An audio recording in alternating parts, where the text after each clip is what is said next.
Бүгін қайрадан ушул FreeCodeCamp'та силер менен темабызды улантабыз. Акыркы жолу силер менен биз compound operator'ды өтүп, андан кийин escaping literal'дарды өткөнбүз. Stringдердин же сүйлөм сөздөрдүн ичине мисалы мондай коштурмакчаны кандай койсо болот. Мондай артка болгон сызыкты коюп туруп, андан кийин алып келсек, бул эмне кылат экен? Бизге ушундай коштурмакчаны сүйлөмдүн ичинде stringдин мындайча айтканда ичине ушинтип коштурмакчаны коет экен. Мондай кылып, Ал эми бүгүнкү өтө турган темабыз силер менен бул concatenating strings with plus operator деген бул stringдерди же болбосо сүйлөмдөрдү бири-бирине кошуу үчүн биз плюсту колдонобуз. Буга чейин деле көп жерде колдонуп келдик. Бул жерде ошону түшүндүрүп коюптур. Ушул жөнүндө кичине кыскача өтүп кетели. Анан реплитти аркачаңыдай реплитке киребиз. Бул жактан практикабызды кылсак болот.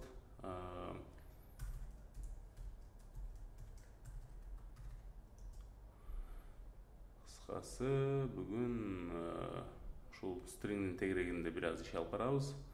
Анан жаңы бир методду дагы көрөбүз деп жетишсек, аны дагы көрөтөбүз бүгүн. Анда JS9 string concatenation. String concatenation деген бул буга чейин деле бир айтып өттүк элек. String concatenation негизи сөз concatenation деген бул эки сүйлөмдү бири-бирине бириктирүү деген маанинде. Бул жака жаңы бир папка менен жаңы файл ачтык, Node.js. Эми ушунун ичине азыр өзүбүздүн өтө турган теманы жазалы, анан бир мисал берели. Бул жерге мисалы let менин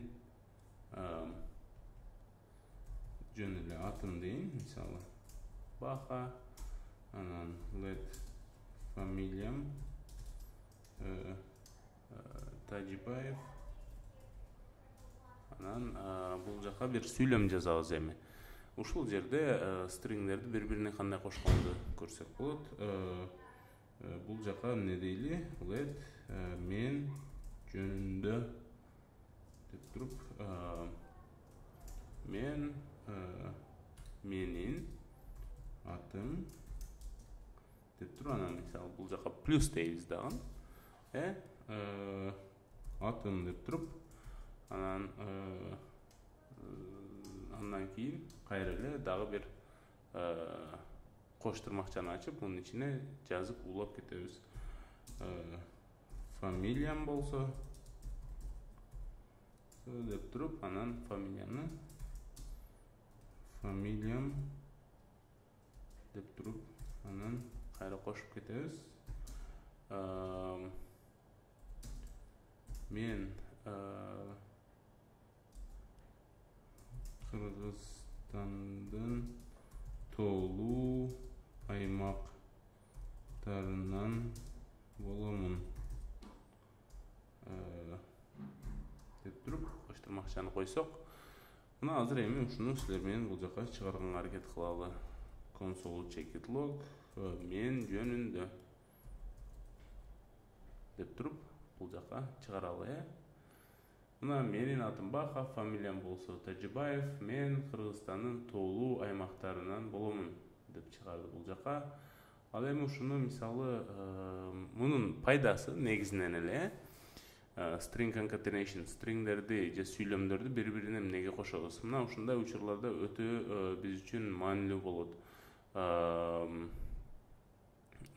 Туулган жылым деп мисалы бул жака дагы кошуш керек болсо, туулган жылым, жыл деп эле коелу, 1965 деп туруп, анан бул жака менин атым Баха, фамилиям болсо Тажибаев деп туруп, бул жака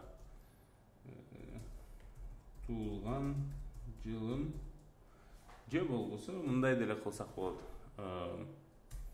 Жашыны көргөзүш үчүн, мен азыр учурда деп туруп жашыны кошолу. Анан бул жака мисалы дагы бир нерсе азыркы бул жылы канча 2022, мисалы монда билесиңер variable'дарды бир эле жерге, могу let'ти кайра эле буга жазып отурбай, бир жерге жазып туруп эле баарын ушинтип кетсем болот. Жада калса, мисалы, могуну алып туруп Ctrl X же Command X десем, аны кесип коет экен. Бул жака алып келип коюп, анан муну деле Command X же Windows колдонгондорго Ctrl X дейбиз. Мондай кылып туруп бир эле жерге коебуз баарын. Муну өчүрүп салабыз. Мына эми не болду? Бардык мага керектүү болгон данныйларды бир жерде баштап алдым. Мисалы атым Баха дедим, андан кийин let дегенди бир өзгөрмө чыгарыш үчүн let дегенди колдончубуз. Let деген өзгөрмөнүн түрү бул өзгөрмөгө жазылган информация, маалыматты өзгөртсөк болот. Const болсо ал стабильный же constant деп коет англисче, өзгөрбөйт, Ошол азыр бул жака мисалы фамилиям Тажибаев, туулган жыл 1965, анан азыркы жыл же бул жыл деп туруп 2022-ни койдум. Эми мен жашымды эсептеш үчүн да мен азыркы учурда деп туруп, анан бул жака плюс, анан бул жака математика деле коюп кетсем болот да. Бул жыл, анан канчаны кемитет экенбиз? Туулган жылды кемитип туруп, анан бул жака мисалы дагы бир тырмакчаны ачабыз. Анан жаштамын деп чекит коебуз. Анан моуну негизи жок кылып салсак деле болот. Мына эми бул жака азыр чыгарсак, мына менин атым деп туруп, менин атымды алып келет. Бул не? Баха. Фамилиям болсо деп туруп, андан кийин фамилиямды алып келет. Бул не? Тажибаев. Анан үтүр мен азыркы учурда деп туруп, бул жыл, азыркы жыл 2022, туулган жылым болсо 1965. Ошондо бул жылдан туулган жылды кемиткенде мен канча жашта экеним келип чыгат. Бул жерге математиканы кошуп кеттик бир аз. Анан жаштамын. Мен Кыргызстандын тоолуу аймактарынан боломун деп туруп, эми муну чыгара турган болсок, мына достор, менин атым Баха, фамилиям болсо Тажибаев, мына Тажибаев фамилиямды алып келди бул жерде, көрдүңөр. Мен азыркы учурда 57 жаштамын.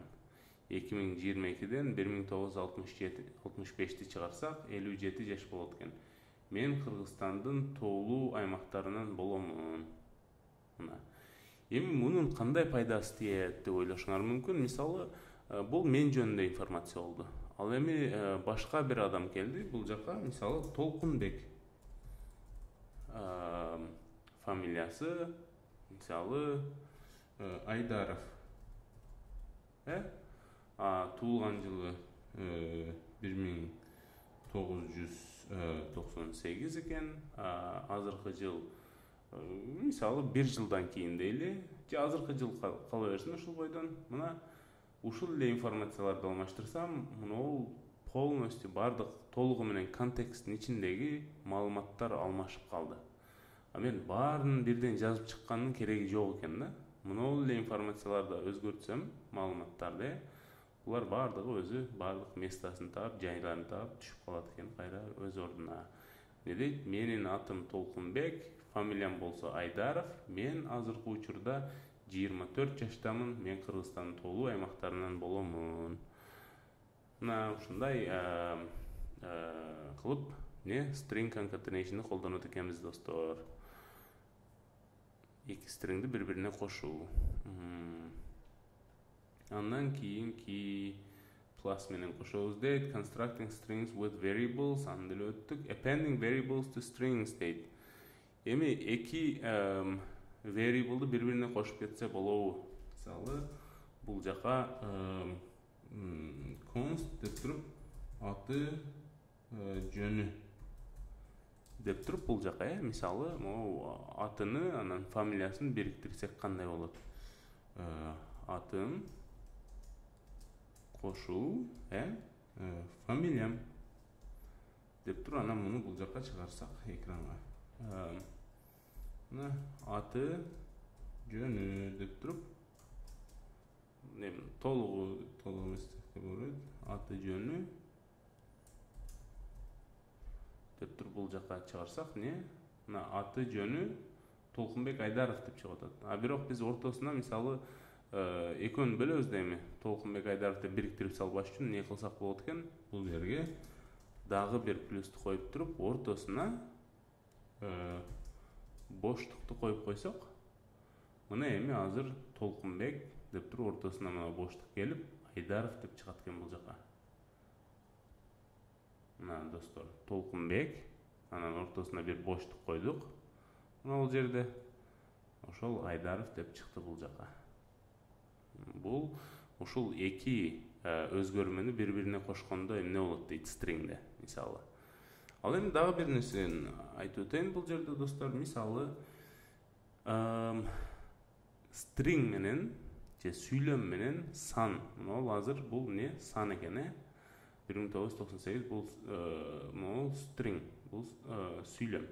А бул сан. Ушул экөөнү кошсок эмне болот? Аны деле көрөлү достор. Мисалы бул жака фамилиям деп туруп анан плюс туулган жыл. Бул эмне болот экен? Ошондо бул жактан баштайбыз, анан бул жерде солдон баштайбыз деген, солдон оңго карай баштайбыз. Бул жакта биринчи эмне келет экен? Стринг. Айдаров деген стринг келет экен, андан кийин сан келет экен. Ошондо бул сан автоматтык түрдө стрингге айланып калат да. Бул жака жазып чыгарсак, мына Айдаров 1998. Бул сан болчу, бирок азыр стрингге айланып калды. Муну кандай далилдесек болот? Мисалы, дагы бир кичинекей теманы камтый кетейин. Type of деген сөз бар. Type маалыматтын типи же маалыматтын түрү, маалымат түрү, data type деп коет англис тилинде. Data type'тарды мен башында айткандай, мисалы data types. Булар не? String. String булар object деп коет англисче. Data type'тар датанын түрлөрү. Кыргызчасында жазып кетейин бул жерге. Маалыматтын сакталуучу түрлөрү. Маалыматтын түрлөрү десек деле болот негизи, бирок бул жерде сакталуучу. Неге? Бул компьютерлерге гана, электрондук аппараттарга гана колдонулуучу сөз да, мындайча айтканда. Ошон үчүн сакталуучу деп коеюн. Себеби компьютердин ичинде мээсинде сакталат да бул информация. Ошон үчүн маалыматтын сакталуучу түрлөрү булар string, integer, булар не? Сандар экен. Анан double деп коет. Булар жанагы сандар, так эмес, же болбосо мындай толук эмес сандар. Мисалы 1,7, 100,8, 1100,12. Ушулар булар double деп коет. Же болбосо floating numbers деле деп койсо болот. Мисалы floating же болбосо boolean деген түрү бар. Булар yes, true or false, туура же ооба же жок деген мааниге түшүп келет да, бизче айтканда. Ушулар достор, мисалы ушуларды чыгарыш үчүн, мисалы азыр биз мына Толкунбек деген, менин let атым Толкунбек деп турат. Бул не санбы же сүйлөмбү? Ошону билиш үчүн type of дегенди колдонобуз. Console check it log деп туруп, атым деген өзгөрмөнүн маалыматтык маалымат түрү дейли. Мындай айтканда, анан бул жерге мисалы type of деген сөздү жазабыз достор. Type of деген бул type деген түрү. Type of деген бул метод.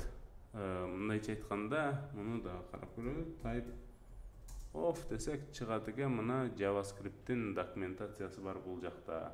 Эгер буну түшүнбөсөңөр, орусчасын кааласаңар, мына бул жерде мына developer checkit mozilla checkit.org.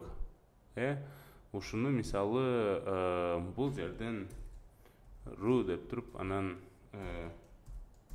ru десек орус тилинде чыгат экен. Бул жерден деле өзгөртсөк болот экен, же болбосо кааласак бул жерде көрдүңөрбү достор, русский деп турат. Ушул жерден калган тилди тандасак болот. Эми бардык тил жок, кыскача англис тили бар экен, орус тили бар экен. Type of деген оператор, type of возвращает строку, указывающую тип операнда. Бул type of деген, the type of operator returns a string indicating the type of the unevaluated operand. Бул мисалы мына 42 бул кандай типте же болбосо маалыматтын түрү кандай формада сакталган дегендигини бизге чыгарып берет экен да. Аны бул жакта мисалы колдонсок, type of деп туруп, атым дегендин type of'ун көрөлү. Бул бизге эмне? String деп чыгарып бериш керек. Мына достор, атым деген өзгөрмөнүн маалымат түрү деп туруп string деп чыкты. Бул значит бул кайсы түр экен? Маалыматтын string деген түр экен. Ал эми мына туулган жыл деген бул integer болуш керек, же number деп чыгат да көбүнчө JavaScript'те. Бул жака да кошуп коеюн, number негизи number'дын ичинде double, floating, integer баарын эле камтып кетет. Ушуну эле бул жака азыр копировать этип туруп, мисалы не дейбиз? Туулган жыл дедик, анан туулган жыл деген өзгөрмөнү маалымат түрү деп туруп, бул жака type of деп жазабыз, ортосуна боштук коюп, анан кайсы өзгөрмөнү түрүнү көргүбүз келет, ушуну run десек, мына достор, туулган жыл деген өзгөрмөнүн маалымат түрү деп туруп number. Көрдүңөрбү? Бул number деген номер же сан дегенди түшүндүрөт. Анан бул бизге мисалы мондой өзгөрмөнүн түрүн көрүп атабыз да, бул жакта мисалы мына фамилия менен туулган жыл дегенди экөөнү кошуп туруп бир эмеге сактайлы. Же кааласаңар бул экөөнү биринчи кошуп алалы, анан бул жака type of деп жазып туруп, ушул экөөнү кошулгандан кийин эмне экенин көрөлү достор. Мисалы, могу Айдаров деген 1998 Толкунбек Айдаров дегенден кийин бул жерге чыгыш керек. Кана, мына string деп чыкты. Көрдүңөрбү? Сан менен stringди бири-бирине кошконубузда не болот экен? Типини, маалыматтын түрүнү string формасына өзгөртүп салат экен. Ошондо бул сан болбой калды. Могу экөө бириккенден кийин. Бирок могу туулган жыл деген бул дагы эле сан бойдон кала берет өзү, бул өзгөрбөйт. Ошол достор. Анан мына compound operator assignment дегенди өттүк эле, бирок ушуга да мисал көрүп кетели. Кааласак булардын баарын мен азыр комментке алып коеюн, бизге мешайт этпесин. Бул жака эмне кылат экенбиз? Азыр биз бир let сөз дейли. Бул жака бул жөн эле сөз. Бул жөн эле сөз деп туруп, ичине маалымат камтыдык. Эми console checkit log. Бул жака сөз деп жазабыз. Бул не? Бул жөн эле сөз деп чыгарат экен. Бул жөн эле сөз. Ал эми ушуга биз ушул бул жөн эле сөз дегенди калтырабыз ичинде, бирок үстүнө дагы бирок мааниси терең деп туруп күлкүлүү бир узата кошуп кетели ушуга. Сөз барабар сөз кошуу деп туруп бирок мааниси терең деп туруп мондай смайлик коюп кетели. Биз чыгарган жокпуз муну. Неге бул жака астына чыгарышыбыз керек эми? Мына өзү башында сөз бул не? Бул жөн эле сөз деген формада болчу. Азыр аны сөз барабар сөз ушул могул ичиндеги маалымат ошол бойдон турат бул жерде, сол жактан баштаганда. Анан үтүр коюп туруп боштондук менен бирок мааниси терең деп туруп смайлик кошуп кеттик аягына. Анан принт аут кылып бул жака консолго чыгарып атабыз. Ран кылсак, бул жөн эле сөз, бирок мааниси терең деп кошуп койду. Анан буга мен мисалы аягына дагы бул сөз деген уже өзгөрүп кетти да. Бул башында жөн эле сөз болчу, кийин азыр эми бул не? Бул жөн эле сөз, бирок мааниси терең. Булар бардыгы ушул сөз деген өзгөрмөнүн ичинде сакталып калды. Эми буга мен тамаша дегенди кошкум келет да достор.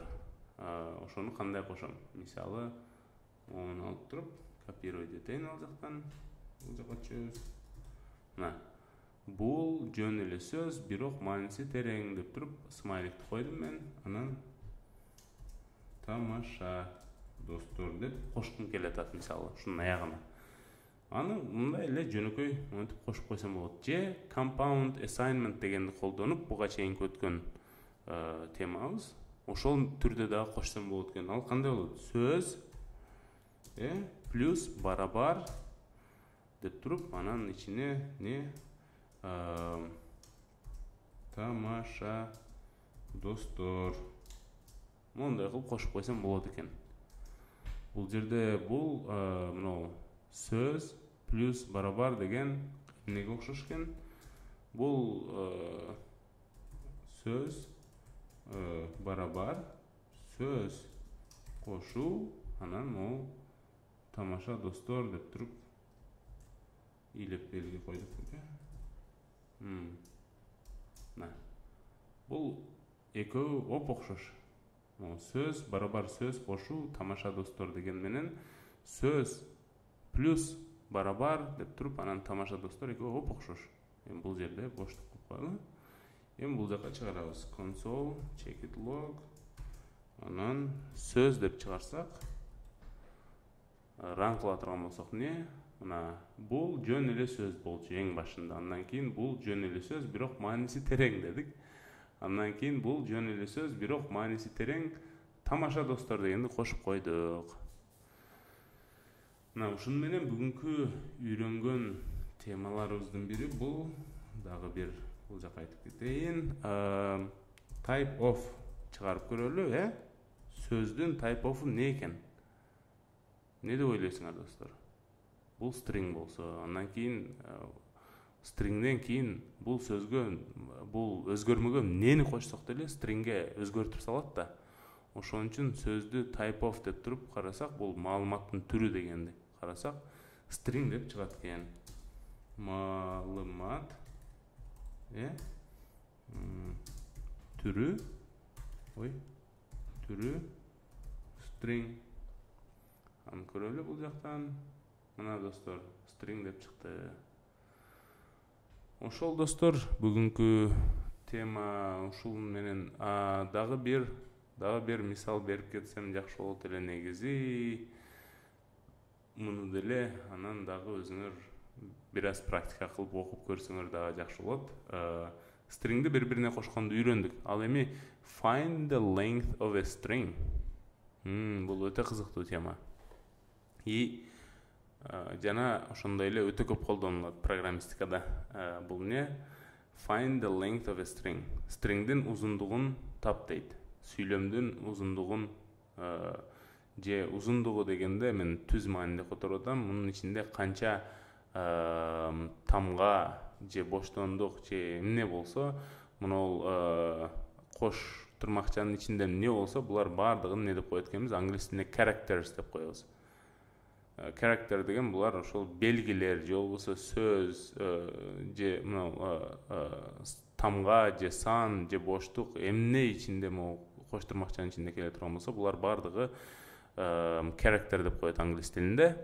Ушул канча character бар экен, шунун ортосунда канча тамга же сан не болгон болсо канча экен ошонун узундугун бизге таба бериш үчүн dot length дегенди колдонот экенбиз. You can find the length of a string value by writing dot length after the string variable or string literal. Dot length бул эмеси dot length string JS дейли, бул жактан документациясы чыгат экен мына. The length property of a string object contains the length of the string. In UTF-16 code units, length is a read-only data property of string instances. Бұл не? Property. Болса string деген объектке тиешелүү. String бұл object екен. Бұл object is sequence of characters. Character дегендерім бұл мисалы мынау bir тамга бул bir карактер, S деген бул bir карактер. Же болсо мына жерде собачка турат, же болсо мына глобустун эмеси. Булар бардыгы эмне? Илеп белгиси, суроо белгиси, мына каша, үтүр, булар бардыгын эмне деп коет экен? Англис тилинде character деп коет экен. А sequence деген бири-биринен катар-катар деген, катар менен деген мааниде да. English кыргыз десем чыгат бекен. Sequence сек ыраттуулук, окей. Карактерлердин ыраттуулугу бири-биринин аркасынан келгендер, булар ыраттуулук болот экен. Ошондо мисалы могу string деген сөз не? Бул бир string же болсо көптөгөн карактерлердин бири-биринин артынан уланып келгендиги бул string болот экен. Мисалы бул S бир карактер, T бир карактер, R бир карактер, I, N, G булар бардыгы бирден отдельно жалгыздан карактер болот, а буларды бириктирип string деп коет экен.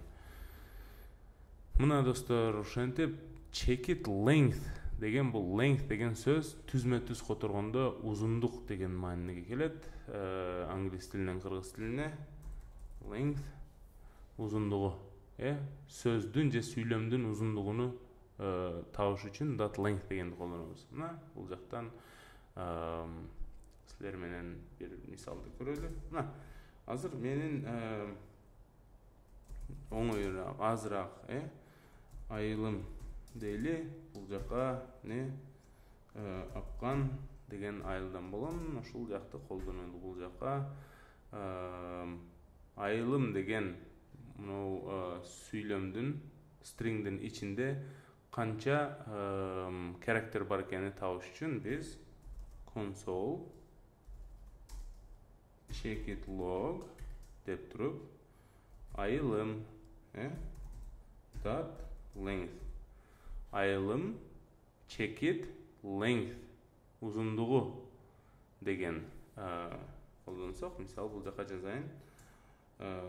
Айылдын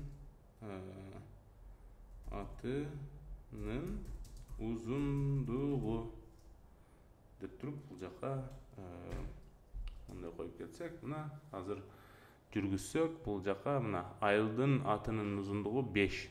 Чын эле 5пи достор? Санап көрөлү. 1 2 3 4 5.